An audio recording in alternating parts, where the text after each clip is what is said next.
Jeffrey Dahmer brutally murdered 17 young men and boys.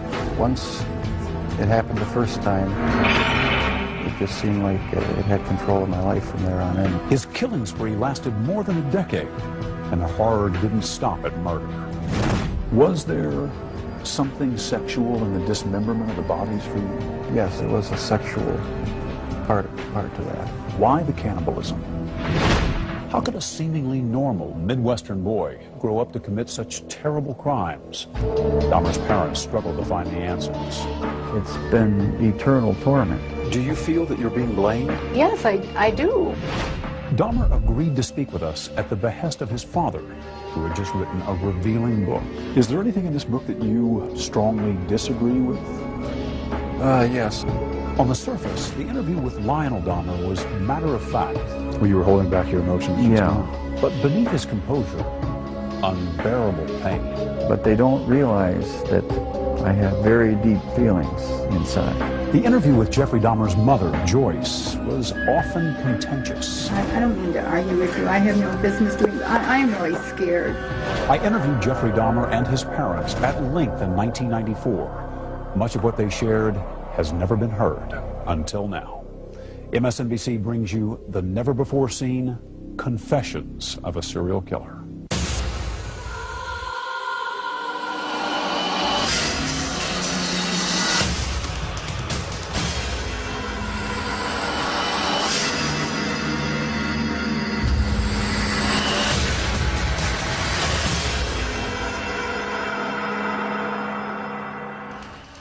Thanks for joining us. I'm Stone Phillips. In February 1994, at the Columbia Correctional Institution in Portage, Wisconsin, I sat down with serial killer Jeffrey Dahmer for his first, and as it turned out, his last network television interview.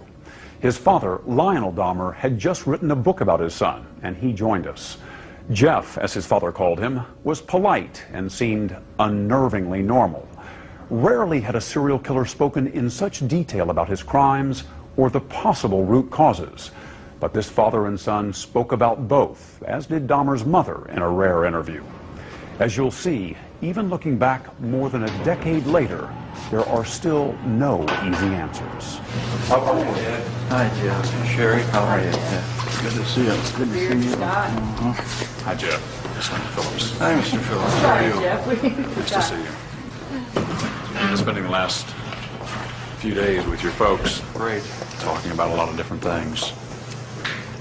Hey, you're lucky you came up on a day when there's no snow. It was snowing like crazy all weekend. Is that right? Yeah.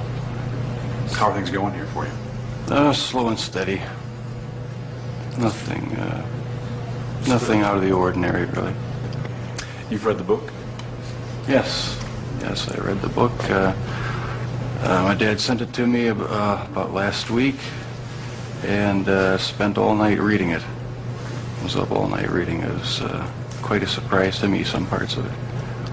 Very interesting. In what sense? Just some of the things that were revealed caught me off guard, and just some very big surprises in it for me. What was it that caught you off guard? Some of his insights into what he thought of me as I was growing up. All set? Everybody ready? Okay, let's all take a deep breath. Your dad comes here to visit about once a month, but I get the impression that the two of you don't talk a lot about everything that happened, about the crimes in particular. No, we don't discuss that because it's been gone over so thoroughly in the papers and the media that there's just really no point in going into any in-depth talks about it. We talk about our family, home, how things used to be, what prison life is like here now, and try to keep things as light and upbeat as possible. Is it hard for you to go back and talk about those things? No, not the good things. In fact, it gives me a sense of comfort to talk about the few good times there were in the past. You say the few good times. Do you think of your childhood as having been profoundly unhappy? No, not profoundly. My childhood wasn't filled with any great tragedies or anything. There were good times and there were bad times. I think it was fairly normal. Jeff, do you remember your earliest experience and earliest interest, fascination with the inside of animals? Where that came from? In 9th grade, in biology class, we had the usual dissection of fetal pigs. I took the remains of that home and kept the skeleton of it. And I just started branching out, dogs, cats. I suppose it could have turned into a normal hobby like taxidermy, but it didn't. It veered off into this. Why, I don't know. All I know is that I wanted to see what the insides of these animals looked like. Was there some pleasure in the cutting open of the animal? Yes, there was. No sexual pleasure, but just it's hard to describe. Sense of power, sense of control? I suppose that's a good way of putting it, yeah. Yeah.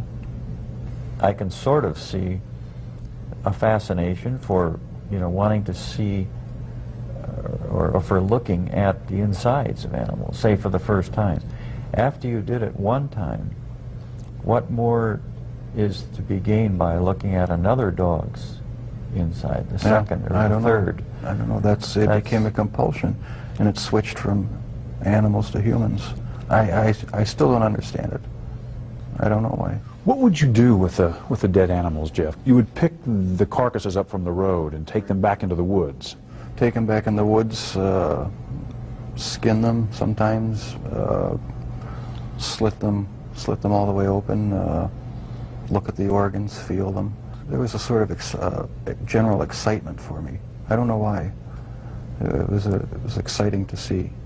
One of your dad's biggest questions is when you began to slip away, when you crossed over into this world of obsession or dark fantasy from which you just couldn't return. Can you pinpoint that? Is there a sense for when that really began to happen with you, Jeff? I think it was around age 14 or 15.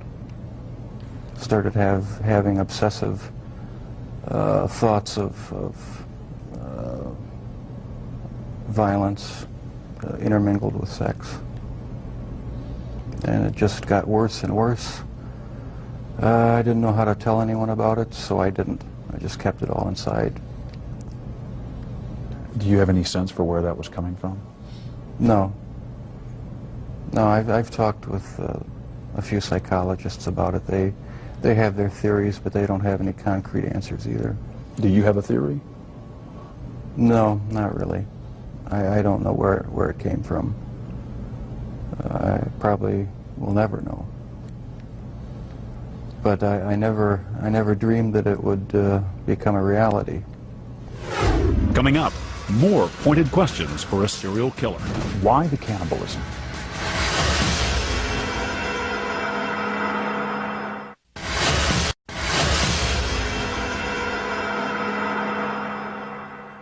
Jeffrey Dahmer was finally caught in 1991 after one of his would-be victims escaped and alerted police.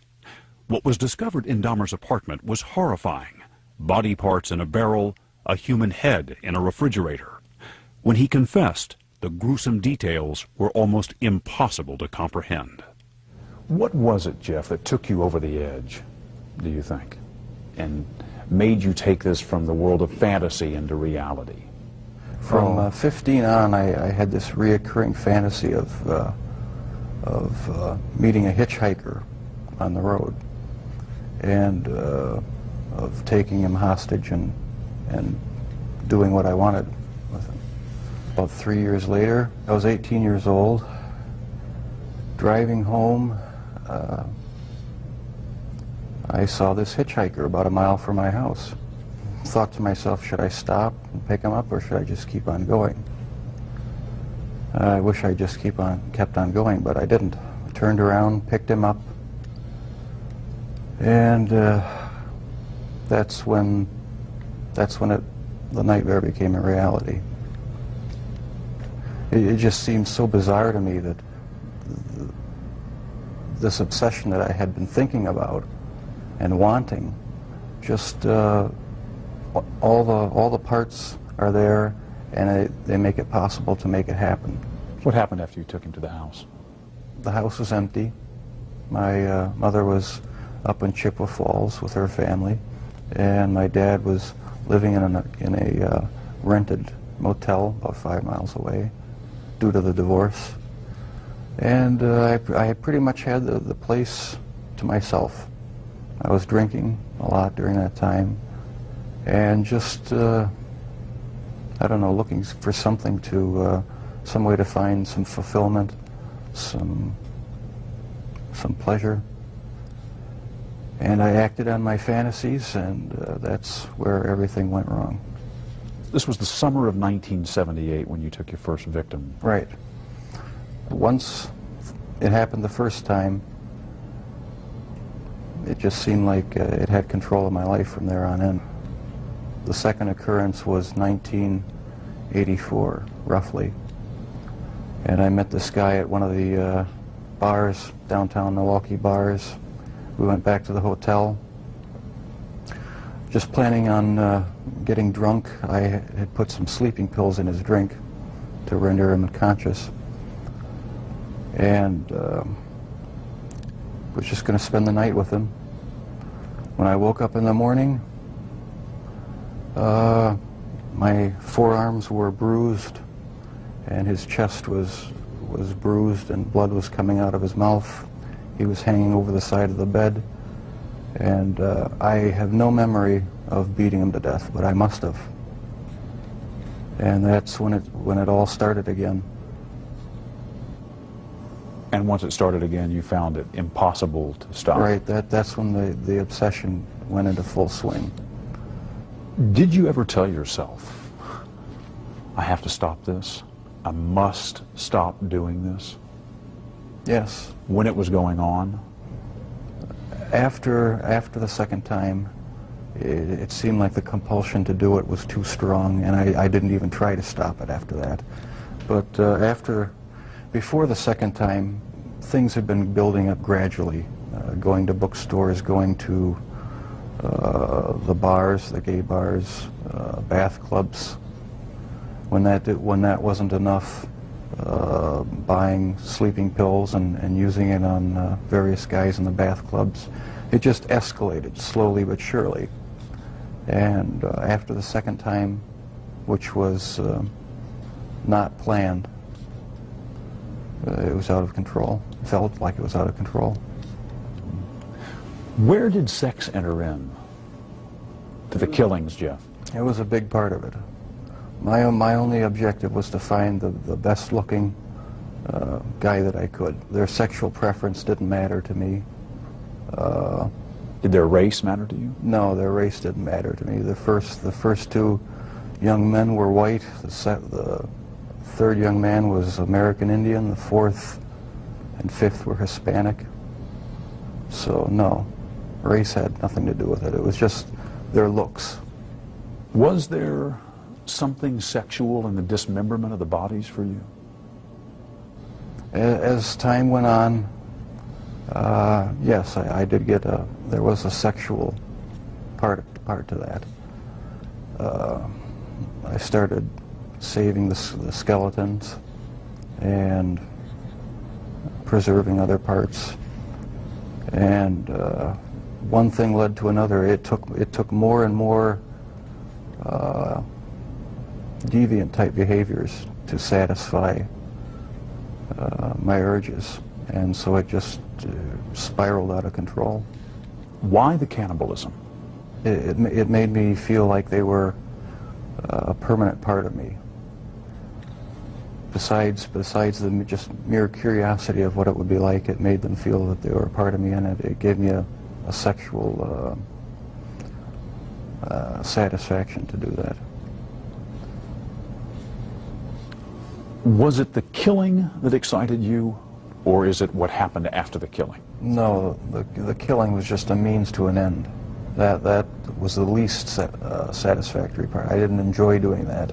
That's why I tried to create living zombies with muriatic acid in the drill, but it never worked. No, the killing wasn't the objective. I just wanted to have the person under my complete control, not having to consider their wishes, being able to keep them there as long as I wanted.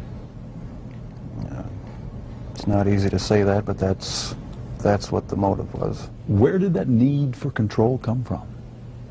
Do you have any idea? I don't know, maybe I felt I had no control as a child or young adult, and that got mixed in with my sexuality, and I ended up doing what I did was my way of feeling in complete control, at least for that situation, creating my own little world where I had the final say, finding the best looking guy that I could, and having total mastery over him for as long as I wanted. Lust played a big part of it, controlling lust. That was the motive right there. A lot of this came out in the course of the trial. Obviously, both of you sat through this. Have the two of you sat down and talked about these things before? No, not in depth. This is the first time you're talking about these things with I've talked your dad about it here. at great length with psychiatrists, court-appointed psychiatrists, psychologists, but not with my family. We learned everything at the trial and in the confessions and that sort of thing after the fact. The two of you never really communicated all that much, did you, father and son? Not on any deep level, no. We talked about superficial things. Never really had a real deep heart-to-heart talk about what was going on inside our own minds. I was always a very private person. I didn't like to open up and share anything with anyone. I like to keep my thoughts to myself. Why do you think that was? Because from about 15 years on up, a great deal of my thoughts were basically unshareable with anyone. So I just closed myself off and put on a mask of normalcy. Coming up, were you surprised to read that about your dad? Very surprised. I suppose everyone has their secret thoughts.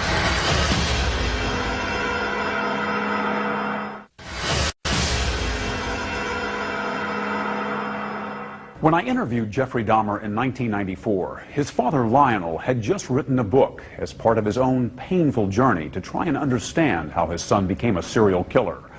Despite regular visits to the prison, father and son had never spoken about many of the topics covered in the book until our interview. You've read the book. Right. He called it a father's story. Pretty simple title. Right. Not a simple story, though. No, not a simple story. Not one that was easy for me to read. But I'm glad he wrote it. Did it hurt? Was it painful to read? Yes, it was painful. Some parts of it were, for me, were even fun to read. There were good parts. It wasn't all negative. Was it emotional for you reading the book? Yes, it was. Tell me, what kind of feelings did you have reading it? Deep regret, sorrow. I guess those were the two main emotions. Is there anything in this book that you strongly disagree with? Yes, I disagree with the description of me as being so incredibly shy and introverted, because maybe that's the way my dad saw me, because there was so much tension in the home that I really didn't feel like being up and happy a lot of the times. But with my friends in school, I had a good time. We had good, a good social life, and so I wasn't so extremely reclusive and self-centered as it portrays me. Does it surprise you to hear Jeff say that he doesn't think of himself, and never did, as innately shy? It did surprise me. Maybe my perception was accentuated to the extreme. But you do recall at age 6 that you became more aware of tensions in the home. Oh yeah, that's the time I really remember noticing that things weren't quite right. So it wasn't so much innate shyness as it was wanting to withdraw from tension and arguments and problems in the house. That's how I saw it, yeah. I sort of lived in my own little fantasy world when things got too heated in the household. And I carried that over for years, I guess. And was there violence in that fantasy world? No, not early on? Not that, not the type that showed itself later. No, it was just my own little world where I had control. Was anger a part of it for you, Jeff? I had some anger. Probably every kid has some anger, about their childhood. It really wasn't a terrible childhood, though. There were a lot of good times. It wasn't a really terrible time. So pat theories about you as a serial killer striking out to get back at your dad, for instance, don't ring true to baloney. you. No, that has no truth in it. The only motive that there ever was to completely control a person that I found physically attractive, and keep them with me as long as possible, even if it meant just keeping a part of them. Did you know before you read this book that your dad had his own obsessions and fantasies, that he had thought about, that he had dreamed of committing murder, that he had had an obsession with fire and with explosives? No, I don't think that's the type of thing one asks one's dad. Were you surprised to read that about your dad? Very surprised. Yeah. I didn't know what to think about it. I suppose everyone has their secret thoughts, and so it was somewhat of a shock. You feel grateful that your father wrote this book? Or do you feel put off by it? I mean, I'm just curious about your overall reaction to it. Do you feel is the book an invasion, do you think? Or is it... No, I feel nothing but pride for him for writing the book, and having the courage to bare his soul when he didn't have to. He didn't have to get involved with trying to, help me out and support me and be an emotional support for me, and I'll be grateful to him forever for it. Coming up, a serial killer's take on the meaning of life. I always believed the lie that evolution is truth. The whole theory cheapens life.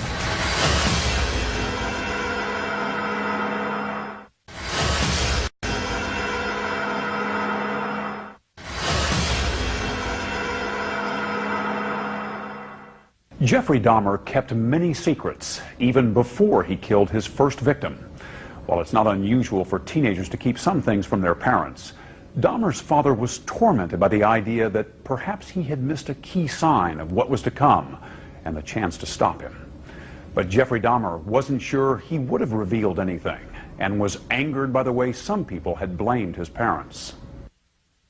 Did you ever consider talking to your parents, to your dad, about homosexuality? Is that something that you felt you could ever raise? Early on, I really didn't know that much about it myself. All I knew was that it was something that was to be kept hush-hush, not talked about, not even thought about. So I just kept it all within me and never talked about sexual issues at all, really, with anybody. Do you think if you had been able to talk about that in a more open way with your dad, for instance, that it would have helped, might have broken this veil of secrecy and enabled you to keep yourself from going down that road? I don't know exactly what, if anything, would have ever kept me from going down that road. Talking about it, I don't think would have made that much difference, because, like I said, there were things going on in my head that I would have never opened up and talked about with anybody. Your dad says he never realized how deeply troubled you were because he just thought you were shy the way he had been, shy as a boy. Do you think the signs were there and he just missed them? No, I don't think so, because I had thoughts, I had fantasies, but there was no outward show of anything that was wrong. You were pretty good at keeping it all inside. Right, I kept it inside, didn't share any of my thoughts or emotions with anybody. So how would I ever know? No, you never saw any of it, as far as I know. I did not really hear from anyone about any of these activities. And that's what really strikes me now, is if I would have known, what would I have done about it? I think I would have done a lot about it. I feel it's wrong for people who commit crimes to try to shift the blame onto somebody else, onto their parents or onto their upbringing or living circumstances. I think that's just a cop-out. And my parents, my relatives, had no knowledge of what I was doing. They're absolutely not responsible for any of it in any way. And I take full responsibility. But you understand that what you did would lead your father to ask himself all kinds of questions. That's true. Where did I go wrong? Was there something I could have said or done to have prevented this? Right. Did I in some way create or contribute to the terrible acts my son committed? I understand that. I just get angry with other people who think that they have a right to somehow try to blame my parents for what happened. That's not right at all. No one has the right to do that because they're totally innocent. They had no knowledge of it. And that angers me. But parents just naturally, I mean, any parent that really cares, they just first of all say, gee, I feel guilty. You know, there's just feelings of guilt. What happened? What did I do? What could I have done? And so that's a normal parental reaction.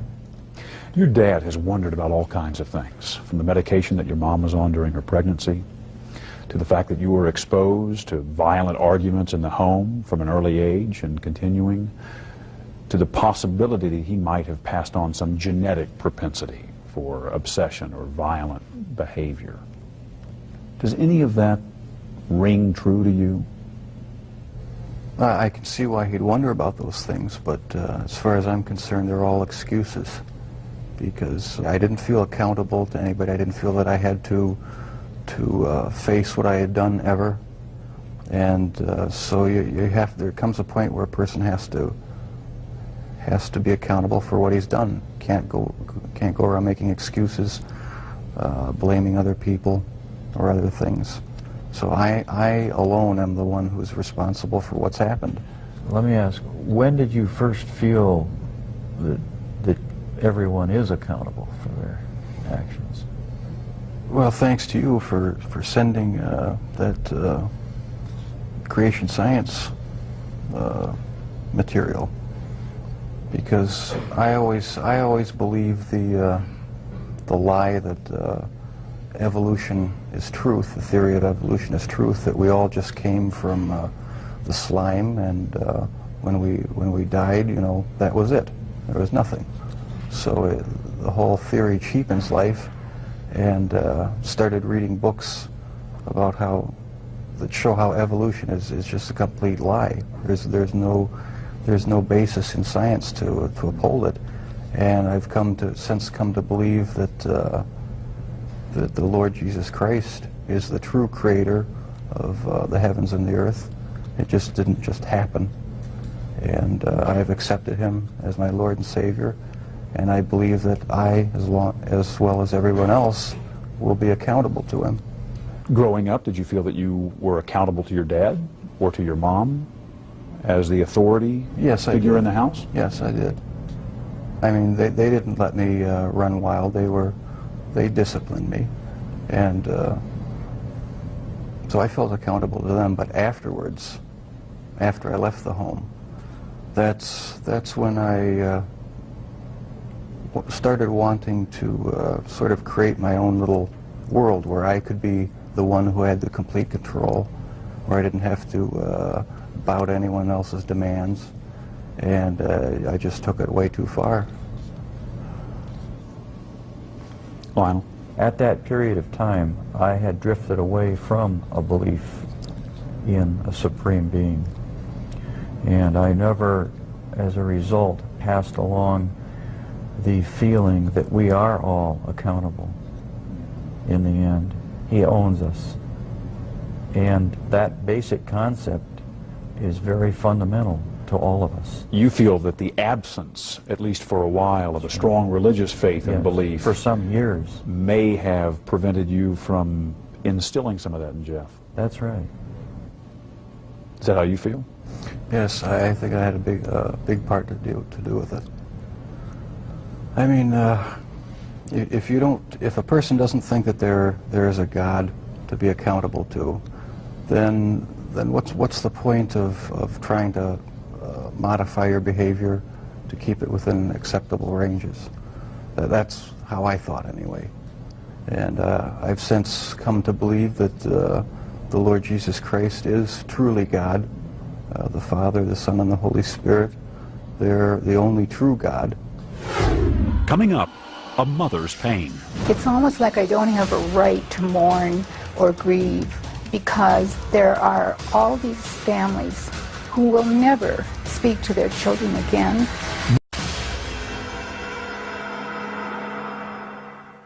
In 1994, Jeffrey Dahmer's mother lived 2,000 miles away from her son, in a different state with a different last name. But Joyce Flint still felt deeply connected to her eldest child and was grieving for her own loss.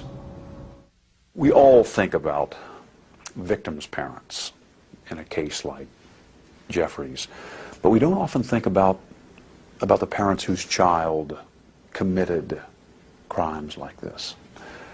What's it been like for you? Well, it's been horrendous.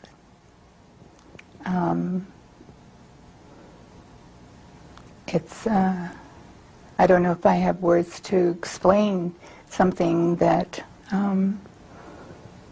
was never seen or forecast or expected. I learned about Jeff in the same way everyone else did.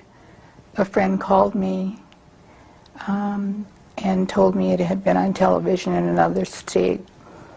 And so half an hour later I turned the television on and saw his picture.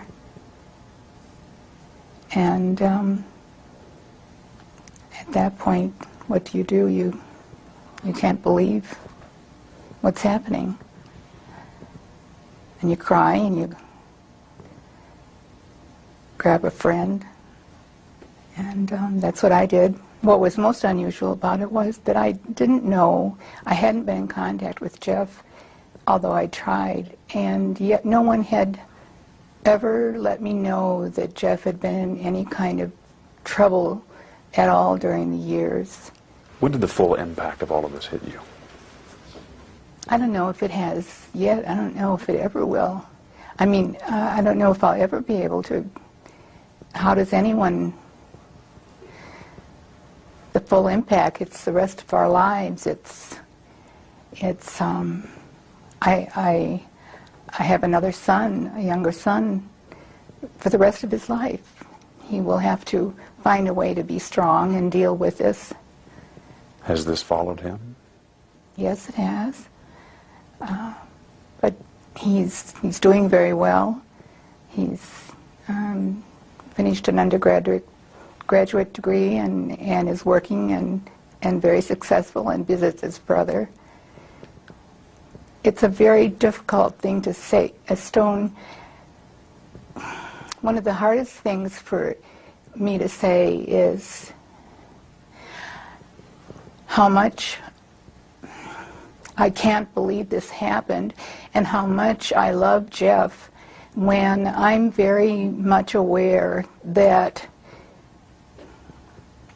it's almost like I don't have a right to mourn or grieve, because there are all these families who will never, ever speak to their children again. It's a very strange set of circumstances. I still have my son Jeff now to talk to, and we've established a wonderful relationship, and I hope I don't hurt all of the people who've lost their children by saying that. What was he like as a young boy before school? Wonderful. I thought he was wonderful. He was fun. We did all of the normal things that people do.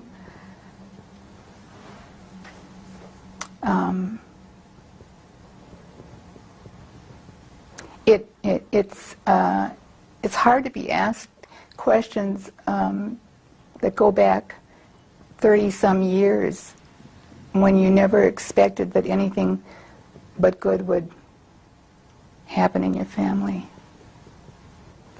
Were there ever any early signs of trouble with Jeff? If there had, looking back on it today, were there? no.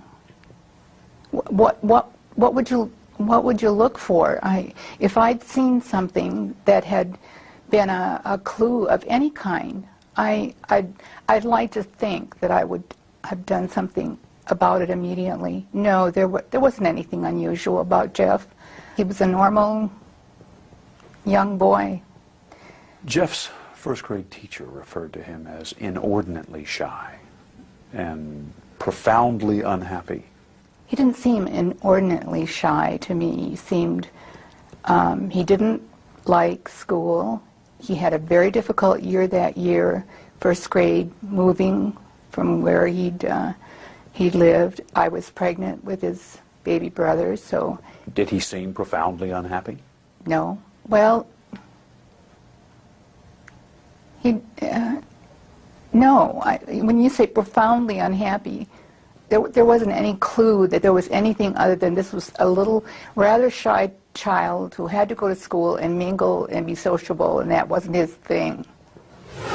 Coming up, more with Jeffrey Dahmer's mother. Telling you the truth the very best I can, there wasn't anything unusual. But first, his father looks deep within to see if he is somehow responsible for his son's crimes. The question is, why does a father murder in his dreams and a son murder in real life? Real life.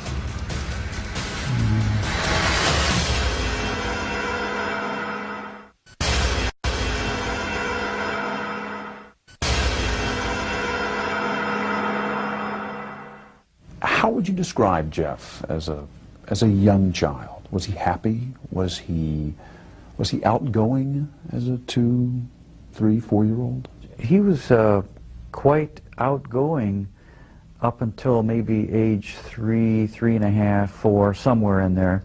He developed a double hernia. That was pretty traumatic for him physically, wasn't it? I think, you know, if this whole thing is conjecture at this point. It might have been, along with other incidents in his lives, might have been one of the trigger points. I mean, you know, the old Freudian castration complex might come to bear here, and I guess psychoanalysts would really have a heyday with this, because, you know, he was concerned about losing his penis. He asked his mother if he had lost it, if it had been cut off.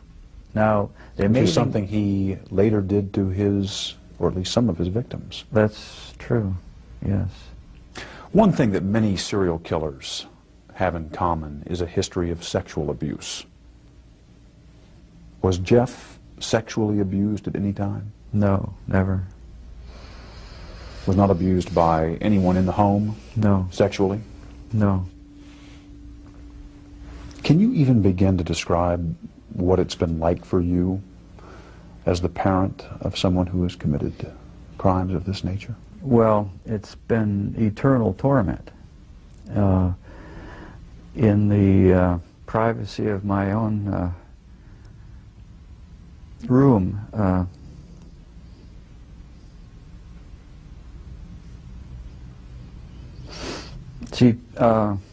people generally look at me as sort of not emotional, and I come off as maybe a little bit remote because of that. Well, you were holding back your emotions just now. But they don't realize that I have very deep feelings inside. An armchair psychologist would argue that the fact that you are so unemotional about all of this only signifies the fact that inside there may be very powerful emotions. That's right. That the person who keeps things so tightly under control is the person who is really afraid of losing control of some very powerful feelings inside. True in your case? That's probably true, yeah. I would say that's a fair statement. Today, when you think about the obsessions that were consuming Jeff as a teenager, they aren't altogether unfamiliar, are they? I think inferiority goes, lack of control or feeling of no control over your environment or kids around you. I think inferiority sort of goes along with shyness. Jeff was shy, I was shy. Then comes the thought of control. You just don't have the control of your environment. And my early infatuation or obsession was with fire. Just about burned down my neighbor's garage one time. Just starting a little fire. When you were a teenager, you had dreams of committing murder yourself. Yeah, let me clarify that. Please. I was shy and, felt lack of control and so forth, and I was bullied. Okay, there were a lot of bullies in our neighborhood. And almost always after I was either physically or in some other way harassed by bullies, I would wake up, say, the next morning or the morning after that, shortly after that, and I would for just say about 30 seconds or so, have this feeling that I had hurt someone, that I had maybe hurt them badly, that I had killed them. But it was a vague sort of a feeling, and it happened just every so often, and after attacks by neighborhood kids. The question is, why does a father murder in his dreams and a son murder in real life? Real life. Yeah. In mentioning these things and writing about them in your book, you seem to believe that you may have passed on some kind of genetic propensity for obsession or destructive behavior. That might be one factor in this puzzle of why your son did what he did. It's something to be considered, in the broad spectrum of possibilities. The problem with just calling it genetic predisposition or genetic predestinarianism is that it's not really scientific. It's not true with respect to personality. But it's being investigated. What led him to cross the line, to go over the edge? I don't know, but I guess I would just conjecture that whatever it was, it probably goes back further to whatever got hooked into his sexuality. I do believe strongly that those hormones are the most powerful thing on earth almost, and I do believe that theory. A sexual drive. It was the sexual drive that led him to murder and dismember. That's my personal belief, and however it got bizarrely hooked into entrails, is beyond me, but I believe that if it could be unearthed as to how that happened, or what that derivation was, then we'd have the answer. Coming up, the Dahmer's volatile marriage and its effects examined. It was unnerving, depressing, made me angry sometimes.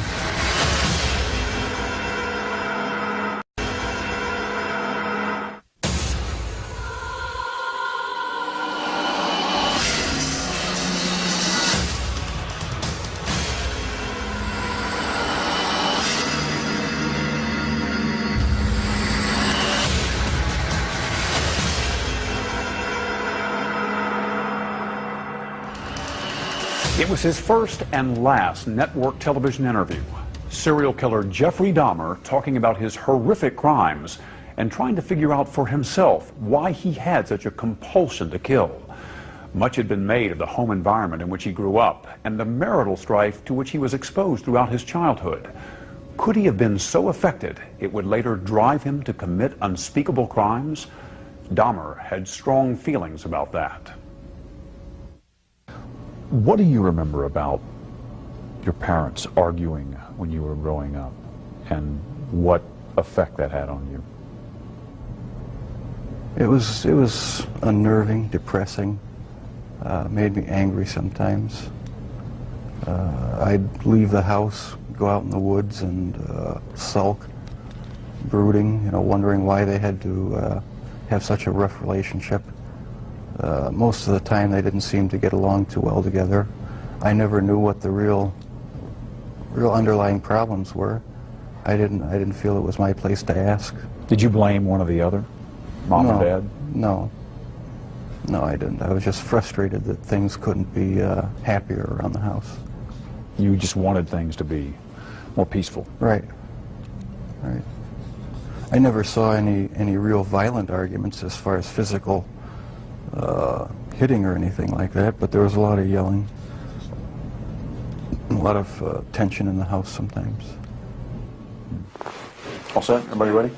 Let's go. At the time of the interview, Jeffrey Dahmer's mother, Joyce, was writing her own book, tentatively titled An Assault on Motherhood.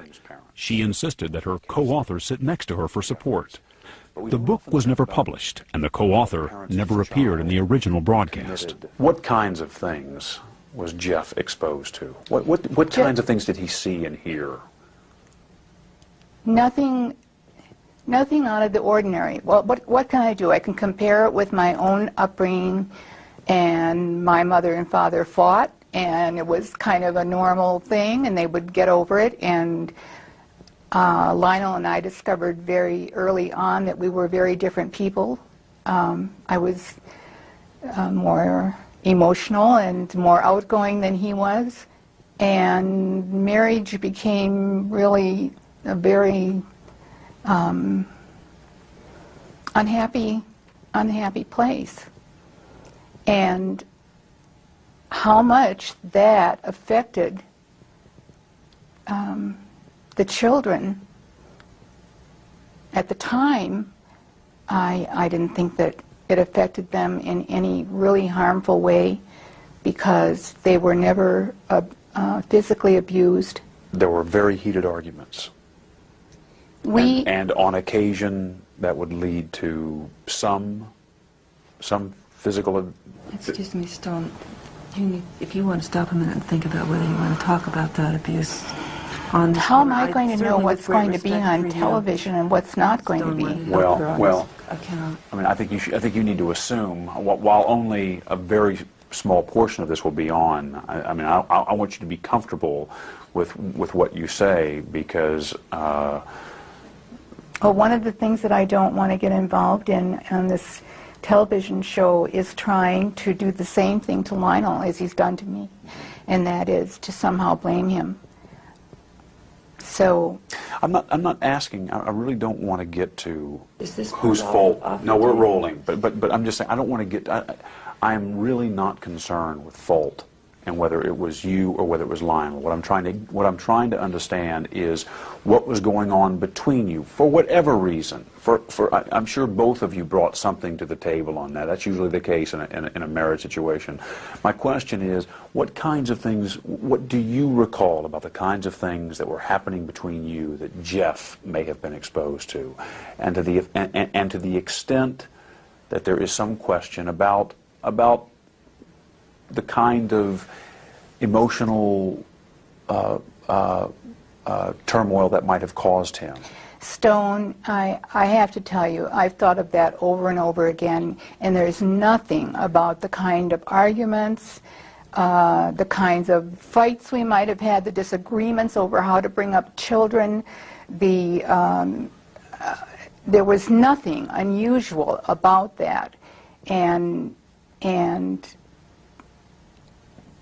Jeff is not the result of what is going on in every home in America. He's not the result of that. So you're saying it wasn't a perfect marriage, you're saying, but it was nothing so extraordinary that it could explain why he went on to do what he did. Absolutely not. Telling you the truth the very best I can, there wasn't anything unusual. It was pretty intense, the arguments between the two of you. Yeah, yes. A lot of the arguments were very intense, and I couldn't see any way but to just leave the room or leave the house, or just, there was no compromise. How much of this violence in the home was Jeff exposed to? There were times when he heard the shouting and her physical agitated motions. He observed them, and he went outside and just left the house. And I learned later, I didn't know at the time, I didn't hear him do this, but I learned later that he was slapping the trees with branches and sticks, and I guess apparently out of frustration.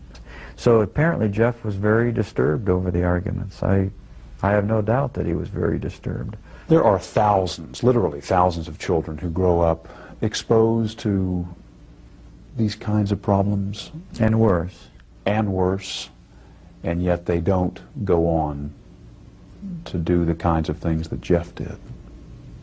In and of themselves, they're not I guess we would say, not the only factors.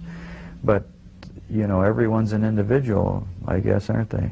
But there may have been more important, unknown to us yet, trigger points that make Jeff more unique than the usual case. When you think back on those times, the arguments and the possible effect it may have had on the kids, does it cause you anguish? It makes me sick that we didn't have a more Ozzie and Harriet type family. And I know there really are no Ozzie and Harriet families per se, but there are some that really are healthy, quite healthy. And ours could have been. And it just makes me sick to my stomach that it wasn't. That's how I feel. And I'll feel that way to my death. Coming up, the agonizing search for pieces of the puzzle turns to Joyce's pregnancy with Jeffrey, a topic that would fuel an intense debate. There's an obvious discrepancy here between what you're saying and what Lionel is saying about the nature of the pregnancy. Are you serious?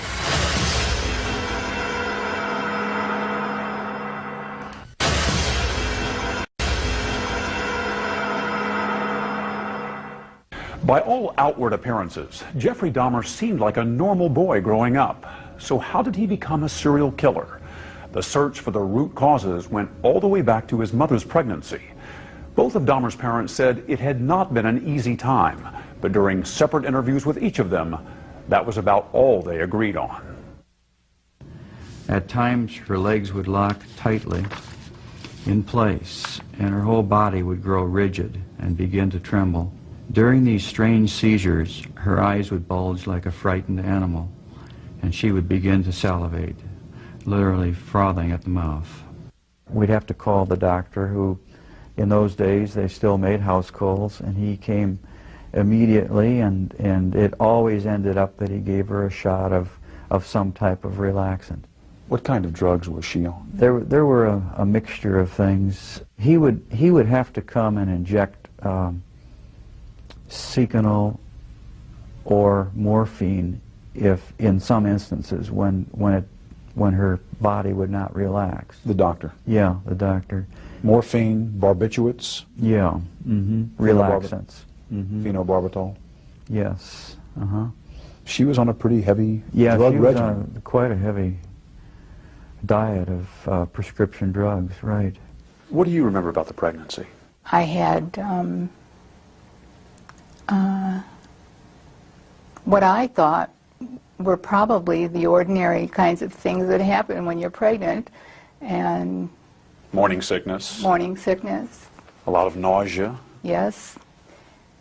Lionel describes a strange, undiagnosed problem. He describes it as some kind of a seizure that you developed, a proneness to seizures late in the pregnancy, where he describes it as a kind of rigidness for which you were prescribed medications. Do you remember that, and can you describe it? I don't remember that at all. I can't imagine where that comes from.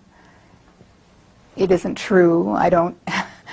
You don't recall anything like that? No. Seizures or No. seizure-like episodes? Absolutely not.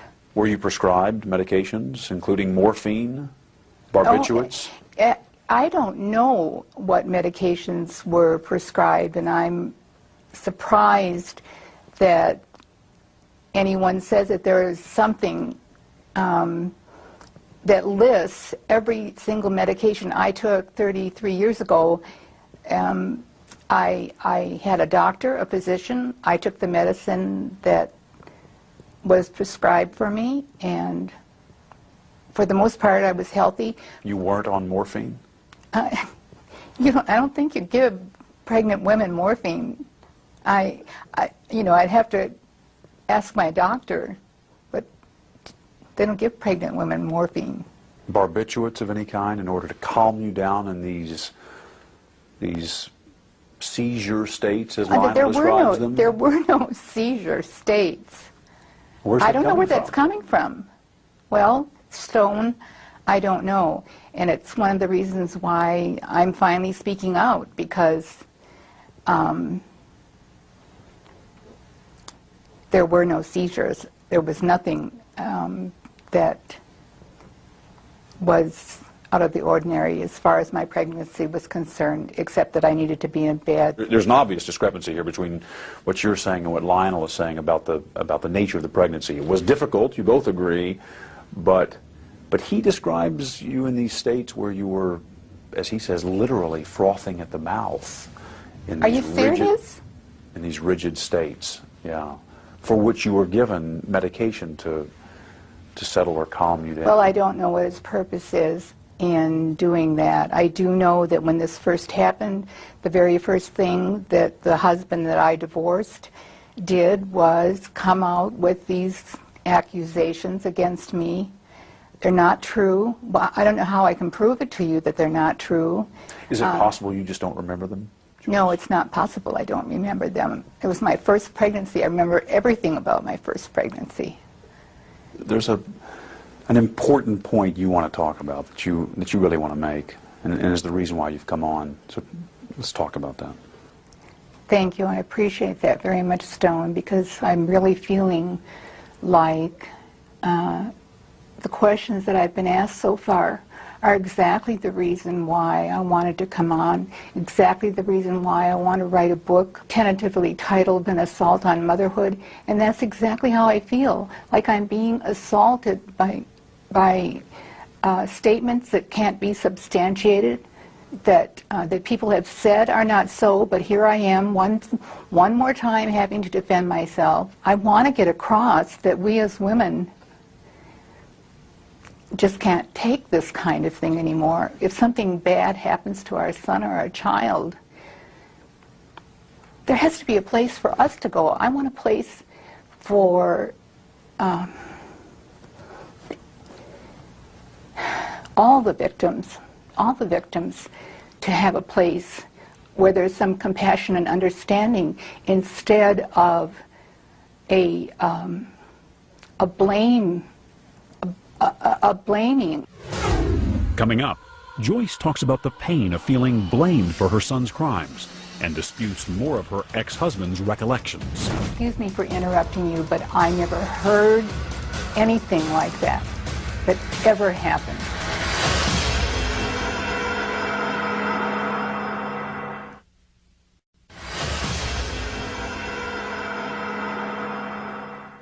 In 1994, Jeffrey Dahmer's mother, Joyce Flint, was tormented, feeling unfairly blamed for her son's horrific crimes.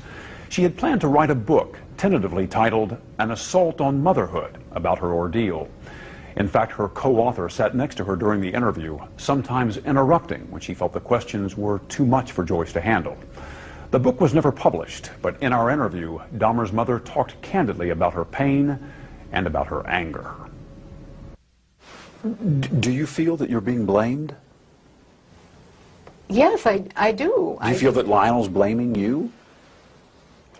That certainly does seem to be what happened when he first came out on television.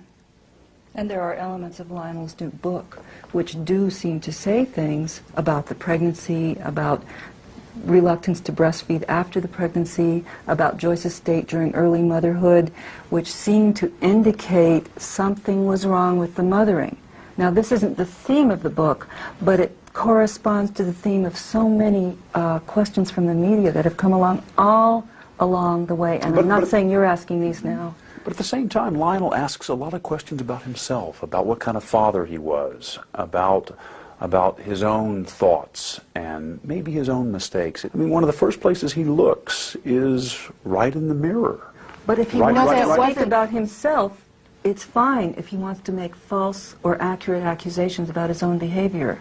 But to state things about Joyce, which may or may not be true, and in some cases apparently are not true, in his book, is a certain type of blaming somebody who has not yet had the opportunity to speak up. You've read his book? Yes. Joyce, you have not read it? No, I haven't. Joyce has not read it yet. Joyce has been not well, and reading that book, which just came out, hasn't been something she was ready for. The excerpts that I have seen in the newspaper are so astounding to me. He told everyone that I was crazy, that I had abused my body with medicines, that I somehow was to blame. There's no doubt about that. Now he turns around and, for whatever his reasons are, I don't know what he's trying to accomplish with talking about something he should have shared with me before he ever married me. If he's got some thought that had anything to do with Jeff. You mean his mental state, that you weren't informed? Dreaming of murder, yes, exactly. the obsession with explosives. He never talked to you about any of that. None of that. I think one of the points is it's all clear in retrospect. I mean, for instance, one of the anecdotes that he tells in the book, Joyce, is when Jeff was 4 years old and Lionel had crawled underneath the house to remove some dead animals, and he put some of the bones from the dead animals into a bucket. And Jeff, at age 4, probably innocently, went over and was playing with the bones and seemed fascinated with these bones. That absolutely astounds me. Excuse me for interrupting you, but I never heard anything like that ever happened. You see, you're doing a television show prompted by a book which was written, which apparently is one parent's story which doesn't jive with the other parent's story at all. Which is why we're here. Right. Which is exactly why we're here. That kind of an anecdote. Now, As far as I know, that never happened. That sounds like the shows that people go on and talk about children mistreating animals, and can you predict who's going to do something terrible somewhere down the line in his life Jeff's condition was proven to not have anything to do with his upbringing. I don't want parents frightened to death thinking that the little things they do or the little things they miss are going to result in them having a child that is going to cause all of this pain and anguish. That isn't the way it happened. In my mind, you cannot tell how certain actions or reactions are going to be computed in a child's mind. So the first thing I thought about was he emotionally, did he come out of this life with us emotionally disturbed in some way? He didn't. I've asked him. Some people would say that someone who had committed such horrible crimes must have had something horrible happen to them. You're saying just didn't happen. You know, I wish I had an answer. It's a terrible feeling to have this unending, unknown, why did this happen? What's the purpose of this happening? The horribleness that so many people have had to go through. I wish I could come up with an answer. That would be useful.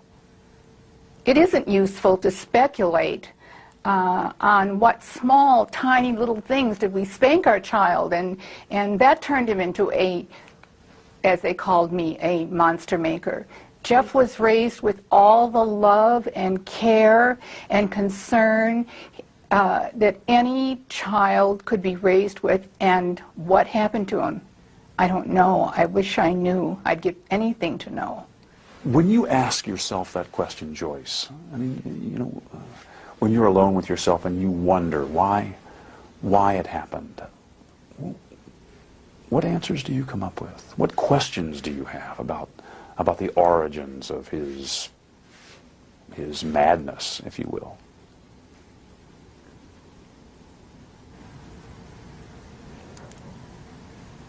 I can't explain it. I can only cry about it. I asked the universe, why would this be allowed to happen? I don't have an answer for that. I'd like one. Coming up, could Jeffrey Dahmer have been caught years before his arrest? I didn't know what would happen. I thought, you know, it's all going to come crashing down now.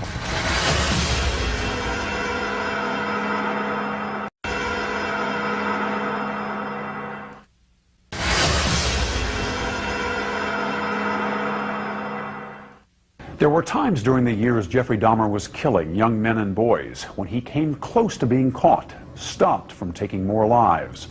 One of those crucial moments still haunted Dahmer's father, Lionel, during my 1994 interview with him.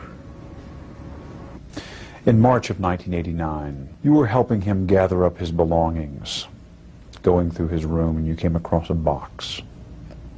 Tell me about that incident. It was about a 1 foot square box, metal and wood box, that I thought contained pornographic material. And you asked Jeff to open it? Yeah, because my mother, you know, I didn't want her to come into contact with any of that stuff. And asked him to open it up, and he refused. He said, I'd rather not. And I said, Jeff, open it up. I just want to see what's in there.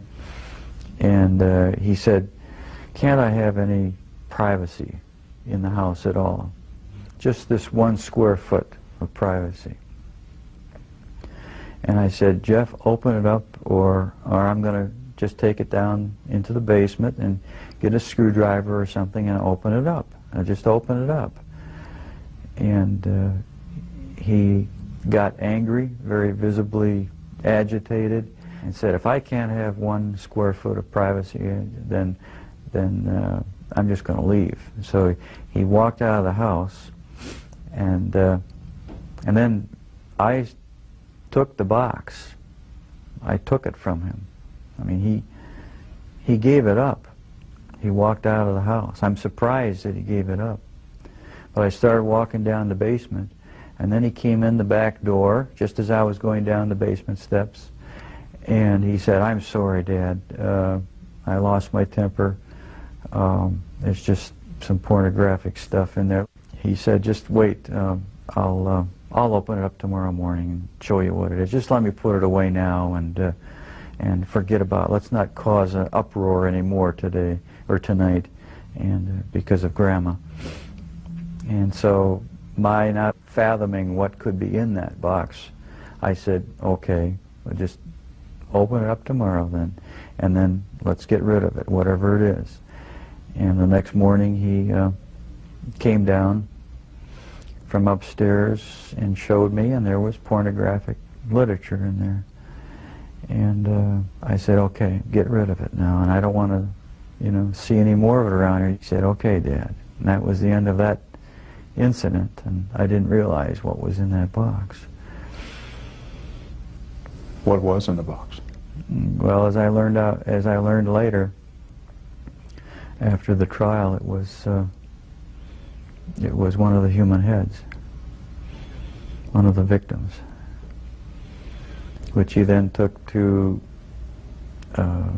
his work and put in the locker.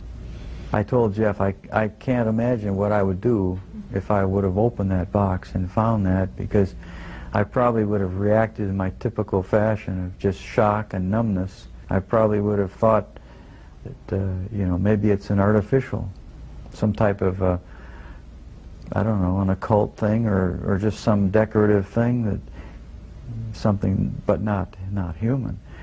I can imagine I would finally realize, or suspicion, what that is. And then I don't know what would happen. I think I probably would have lost it. I don't know what I would have done. I asked Jeff, what would he have done if I would have opened that up and found out what that was. And all he said was, well, that would have been the end of the line. The jig would have been up. One of the chilling stories that your dad tells is about the box he had found. Can you give me your perspective on that? I had a box in my bedroom closet, and it contained the mummified head and genitals of a young man I met in one of the bars down in Milwaukee. And it was a locked metal box. My dad one week came to visit and happened to see it, and we got into a bit of an argument because I wouldn't open it up. He took the locked box down to the basement and was about to smash it open. What were you thinking as he was making his way downstairs to open the box? Well, I was outside, and I was thinking, I've got to stop this from happening. I didn't know what I'd do or say. I didn't know what would happen. I thought, it's all going to come crashing down now. And but the box was never opened, not in my dad's presence. And so the lies continued. The whole scenario just continued for years after that. Were there times when your dad may have been closer to discovering what was going on than even he knew? Times where you got worried that maybe he would find something out? The box incident was about as close as it came, yeah. That was just one incident. There were others, but that was a particularly nerve-wracking one. Are there others you can share? Other close calls?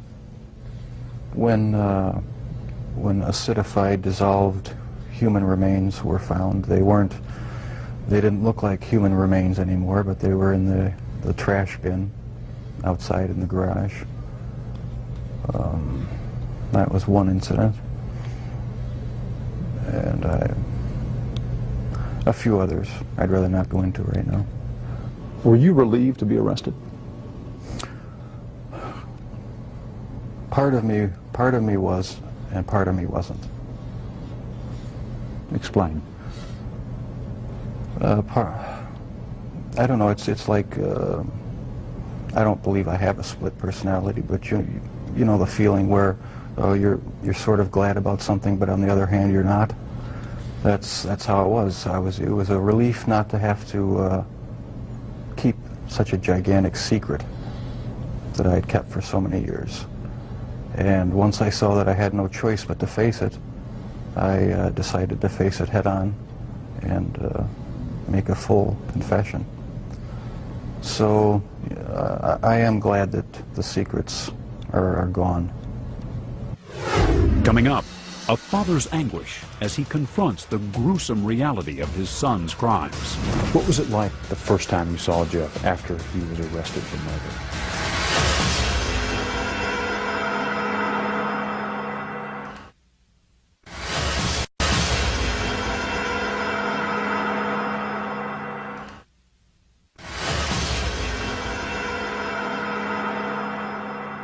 How good was Jeff at manipulating you? Excellent. He's very good. Good liar? He fooled everyone. He fooled me. Yeah, very good. He fooled his probation officer, his attorney, the police, you know, who came. I mean, he had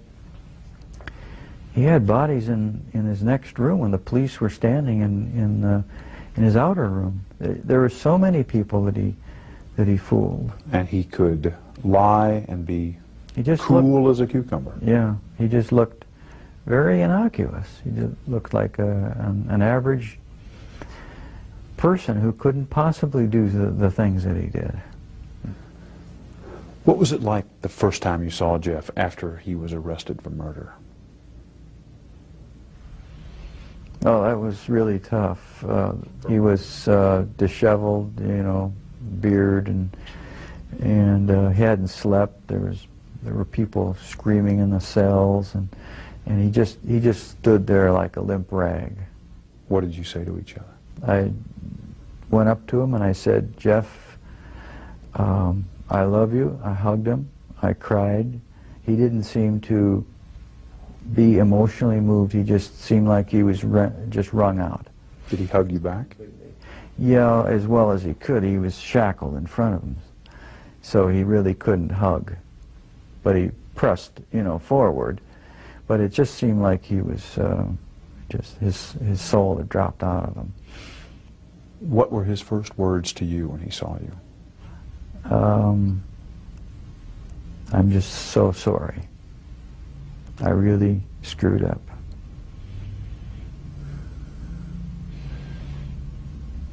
It was pretty much unemotional, emotionless response.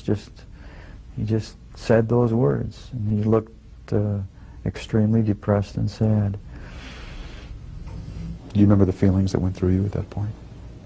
Yeah, I felt really those same feelings: depression, you know, extremely well, shame and just what a waste. The other feelings were that I wanted to still help him in some way, and I kept telling him, reassuring that his attorney said that he would get help. And I told Jeff that you really do need help, Jeff, mental help, and we're going to try to get you into this place to get the proper help. How did you feel when you first heard about the crimes, about the nature of the crimes he'd committed?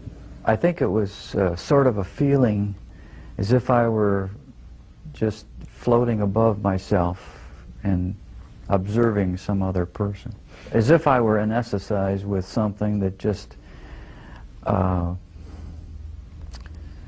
prevented me from feeling anything deeply. It was just a total stun, a total shock. You went numb. Complete numbness. And in the moment when the pain has come through, what is it that you felt? I felt all these different emotions come over me. How am I going to face victims, families, if I go to the trial? How can I arrange something? My feelings were for Jeff too. I sort of put myself in his place. He's totally lost. I could almost feel the total disorientation and loss, feeling like maybe he would want to commit suicide. I felt very depressed and shamed. Just very, very depressed, just to the bottom of the pit. Have you ever stopped loving your son? No. No. I think that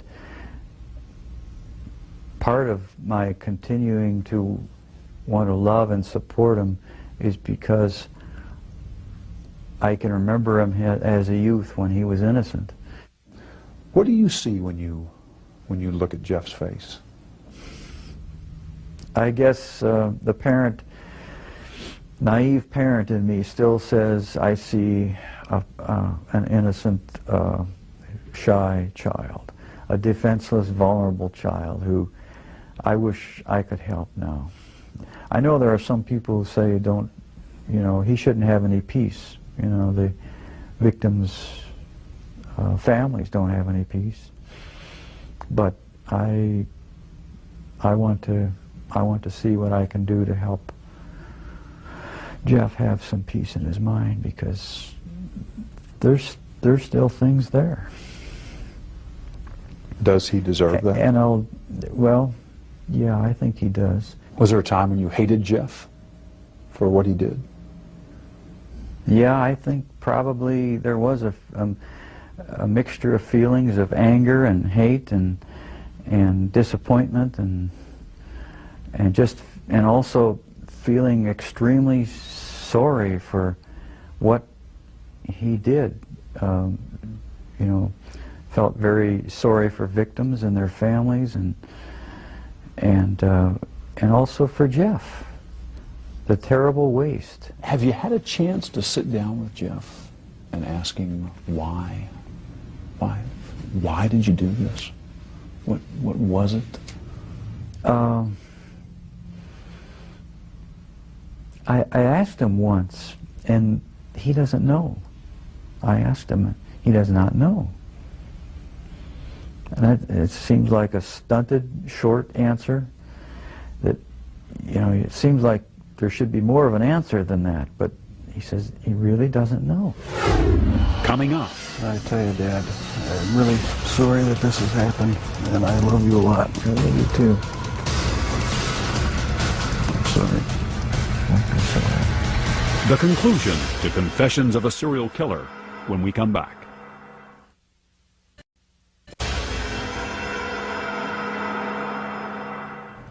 Your father told me that one of the reasons he wrote this book was in order to put down on paper what he has been unable to say to you in words,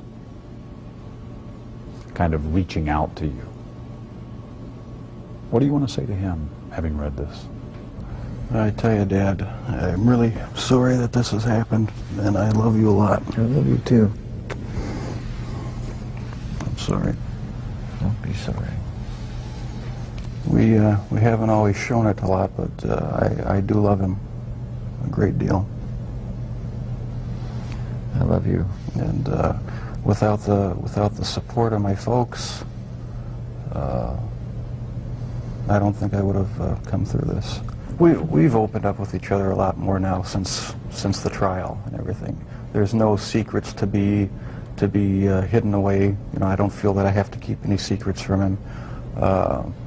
We've come to face what's real now, instead of just glossing things over and talking about superficial things. So there's a lot more communication between us. This book may serve as a further bridge between Jeff and myself. And just for that purpose, I regard it as valuable for me. Do you feel closer to your dad having read this? I feel closer in that I understand more how he was thinking, what his thoughts were, what some of his motivations were. I'm glad he wrote it.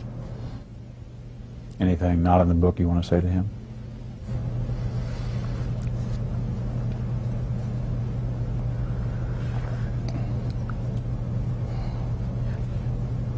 I can't think too clearly right now. I'm feeling pretty emotional.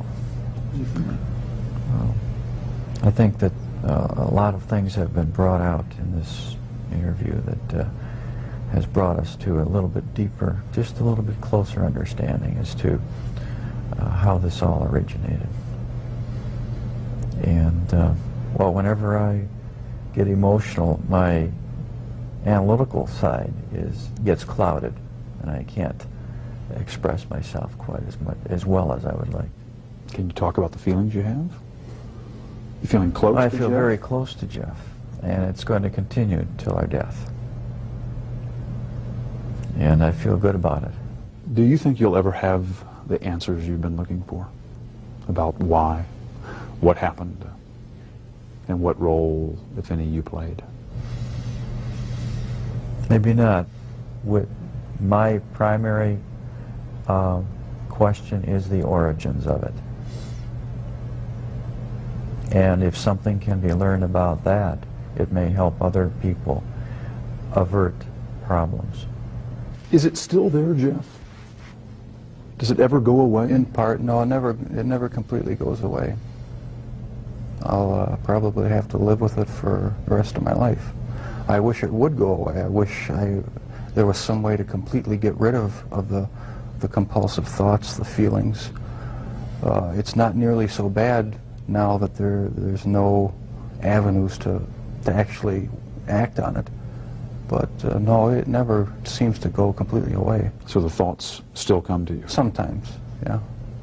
Are you different, Jeff, in terms of how you think back on all of this? I would hope I'm different. I'm glad that I'm in a position now where I don't feel the compulsion to do these things. I'm glad that it's over. Any words I say to the victims' families are just going to seem trite and empty. I don't know how to express the regret, the sorrow,